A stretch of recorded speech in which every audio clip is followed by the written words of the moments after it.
2 weeks before my grandmother died, my sister sat alone with her for an hour behind a closed door, and when that door opened, everything my grandmother had promised me my whole life belonged to someone else. It belonged to my sister. My name is Daniel Whitfield, and I grew up in a small house on Maple Street in Dayton, Ohio, a house my grandmother built with my grandfather back in the 70s. I was raised mostly by her, since my parents worked long hours just to keep food on the table, and it was Grandma Ruth who packed my lunches, who sat with me through fevers, who taught me how to fix a leaking faucet and how to hold my temper when things got hard. My sister, Melissa, was 2 years older than me, and she lived a different kind of life, chasing jobs in Columbus, moving from apartment to apartment, always calling Grandma when she needed money and disappearing when she didn't. I stayed close. I visited every Sunday. I mowed the lawn, I painted the porch, I sat with Grandma Ruth on quiet evenings just to keep her company. She used to tell me, "Danny, this house is going to be yours one day. You're the one who stayed." I never doubted her. I never thought I had to. When she got sick with pancreatic cancer at 78, I moved my work schedule around just to be there for her appointments. Melissa visited sometimes, but usually left early, saying she couldn't handle seeing Grandma like that. I understood.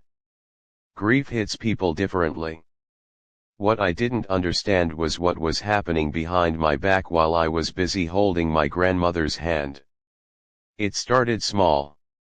I noticed Melissa was suddenly coming around more often in Grandma's final month, but never when I was there.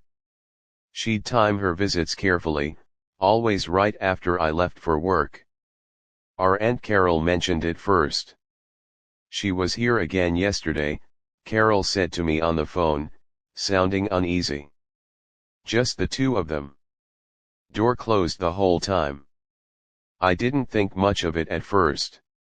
Sisters get closer sometimes when a parent or grandparent is dying.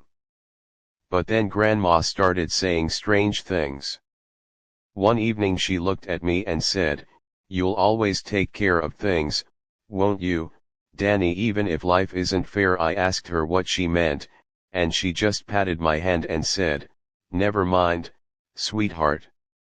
Looking back now, I think she already knew something was wrong, but she didn't have the strength left to fix it. 2 weeks before she passed, Melissa showed up with a notary and a lawyer neither of us had ever used before, a man named Gary Holt who apparently specialized in estate changes for elderly clients. Nobody told me. I found out because I stopped by unannounced and saw an unfamiliar car in the driveway. When I walked in, Melissa was standing near Grandma's bed, and there were papers on the nightstand. "What's going on?" I asked. Melissa smiled too quickly. "Just updating some paperwork for Grandma. Nothing you need to worry about." Something in her tone made my stomach turn. Grandma looked tired, confused even, her eyes glassy from the medication she was on for the pain. I asked her directly, "Grandma, what did you sign?" She looked at me, then at Melissa, then back at me, and said softly, "I just want everyone taken care of." That answer didn't sit right with me, but I told myself I was overreacting. She was my grandmother. She loved me. She wouldn't let anyone take advantage of her, especially not while she was fighting for her life. Grandma Ruth passed away on a Tuesday morning in October, with me holding one hand and Melissa holding the other. For a moment, in that room, none of the tension mattered. We were just two people who lost the woman who raised us. I thought grief might finally bring us together. I was wrong. The reading of the will happened 3 weeks later in a small office downtown.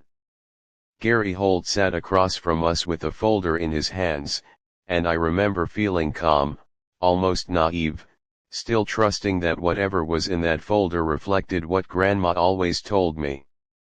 Then he started reading. The house on Maple Street, the property Grandma had promised me since I was a teenager, was left entirely to Melissa. The savings account, nearly $60,000, was also left to Melissa. I was left with a small collection of jewelry and a handwritten note that simply said, "For Danny, with love." I sat there in silence, my ears ringing, unable to process what I just heard. Melissa didn't even look surprised. She looked prepared. "Wait," I said, my voice shaking. "This isn't right. She always said the house was mine." Gary Holt cleared his throat. "This is the most recent version of the will, signed and notarized. It supersedes any previous version." I looked at Melissa. "You did this? You had her sign this 2 weeks before she died?" Melissa's face hardened. "She wanted to make sure I was taken care of too, Daniel. Not everything is about you." I felt something break inside me in that moment, not just anger, but a deep, hollow betrayal, the kind that comes from someone you're supposed to trust the most. When I brought this up with the rest of the family, I expected support.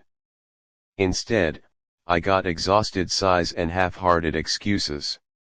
My Aunt Carol said, "Danny, I know it looks bad, but maybe Grandma changed her mind. People do that." My mother, who never wanted conflict, told me, "Please don't make this a whole thing at the funeral reception. Let it go."